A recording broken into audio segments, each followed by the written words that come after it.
Le sida est apparu du fait de l'homme et non du fait de Dieu. Un vaccin expérimental anti-polio buvable, élaboré, je crois, à partir de reins et de sang de chimpanzés et administré à plus d'1 million d'Africains au Congo belge, au Rwanda et au Burundi entre 1957 et 1960, correspond si précisément aux premières apparitions du sida qu'à mon avis, nous sommes en présence du chemin par lequel le virus du chimpanzé est parvenu jusqu'à l'homme.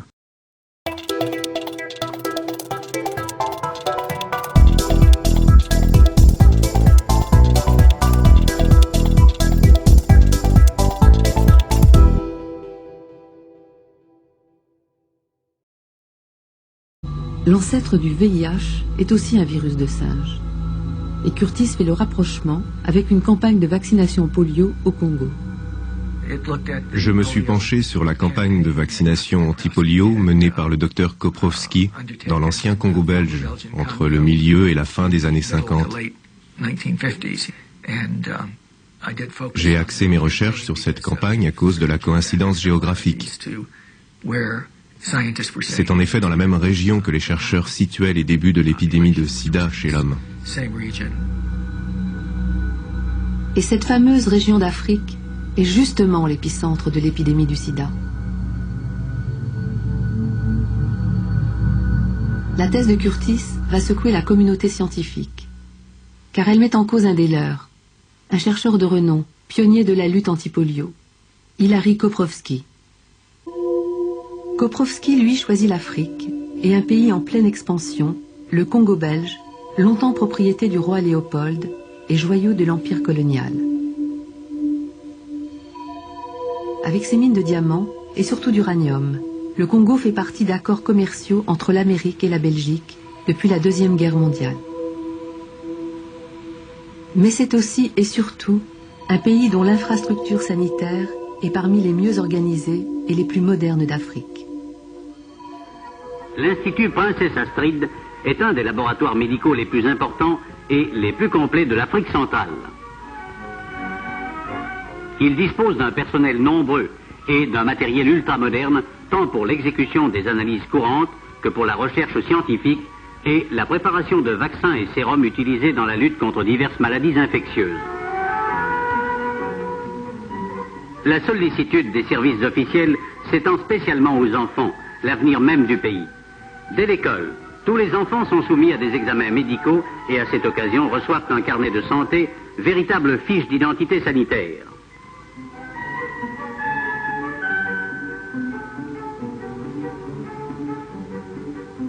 La traçabilité était donc parfaite et faisait de la population indigène un merveilleux outil d'expérimentation.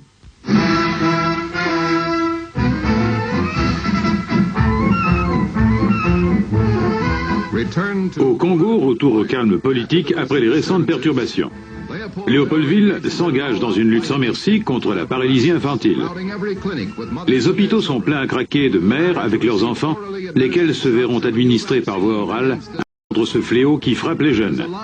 Il s'agit d'une préparation à base de virus actifs mise au point aux États-Unis par le docteur Hilary Koprovsky de Philadelphie.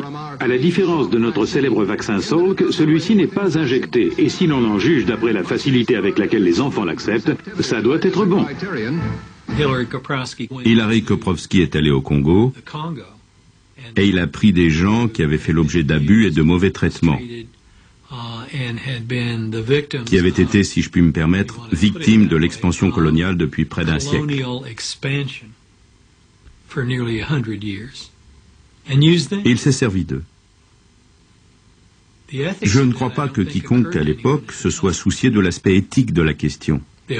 L'occasion se présentait, c'était légal, c'était autorisé par le gouvernement belge, ils y sont allés, ils ont fait leur boulot, un point c'est tout. Pas de quoi en faire toute une histoire.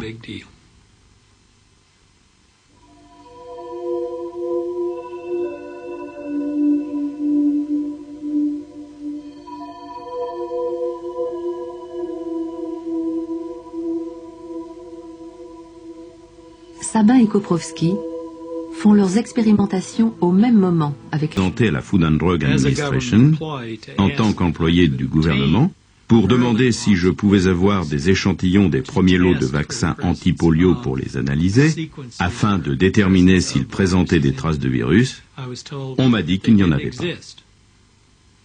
Ou plutôt qu'il y en avait bien eu, mais que quelque chose s'était produit, à la suite de quoi on n'en avait plus, et je ne pouvais donc pas y avoir accès. Je n'en trouverais pas, et il n'y avait pas moyen d'aller vérifier dans leur congélateur.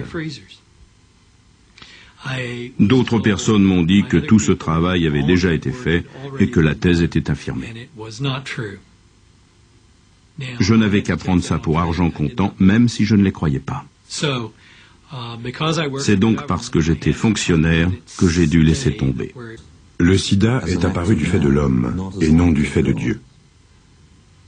Un vaccin expérimental anti-polio buvable, élaboré, je crois, à partir de reins et de sang de chimpanzés et administré à plus d'1 million d'Africains au Congo belge, au Rwanda et au Burundi entre 1957 et 1960, correspond si précisément aux premières apparitions du sida qu'à mon avis, nous sommes en présence du chemin par lequel le virus du chimpanzé est parvenu jusqu'à l'homme.